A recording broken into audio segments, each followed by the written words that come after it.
In tonight's rewrite, rewriting the Defense of Marriage Act out of existence. Next week, the Supreme Court will consider the constitutionality of the Defense of Marriage Act and, in a separate case, California's ban on same-sex marriage, otherwise known as Proposition 8. Washington Post points out that the 9-member Supreme Court, as it is currently constituted, is actually a true reflection of the modern family in America. There's a widow who was a pioneer of the modern marriage, and someone who never wed. 2 divorcees. There is a husband who married relatively late in life and adopted 2 children. Another is a prolific procreator with enough children to field a baseball team and enough grandchildren to form a basketball league. One is in an interracial marriage, which would have been illegal in his state only 20 years before his wedding. But it is that husband who married relatively late in life and adopted 2 children who was noticed by one Northern California family that is intensely watching these Supreme Court cases, particularly the case dealing with California's Proposition 8. Daniel Martinez Nephew is a 12-year-old who was adopted along with his sister by a gay couple. Daniel was told he was unadoptable because he has a medical condition called golden heart syndrome.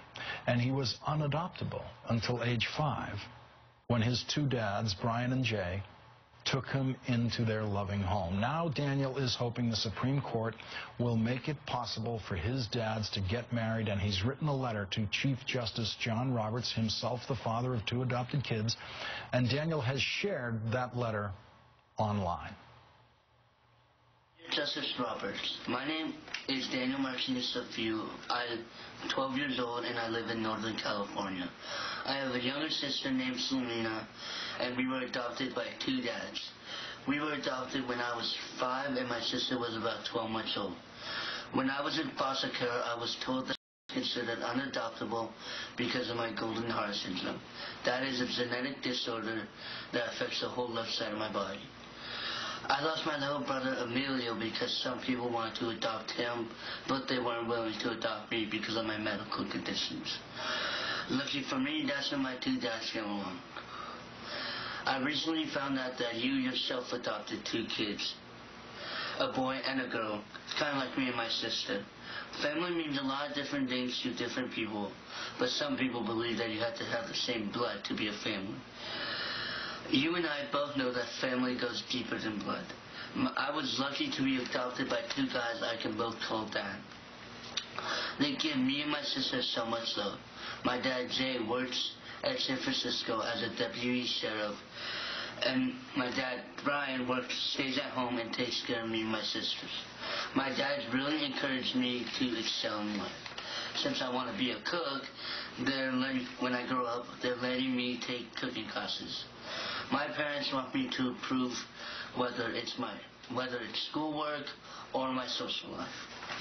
I know you have a tough decision to make with the gay marriage issue, but my family is just as valuable and worthwhile as any other. It's especially tough for you because I know you don't necessarily believe in gay marriage religiously. Lucky for us, though, you also don't believe in taking away a right, even from people like us. My family and I have spent the last 4 years making YouTube videos to show people who don't understand that our family is like any other.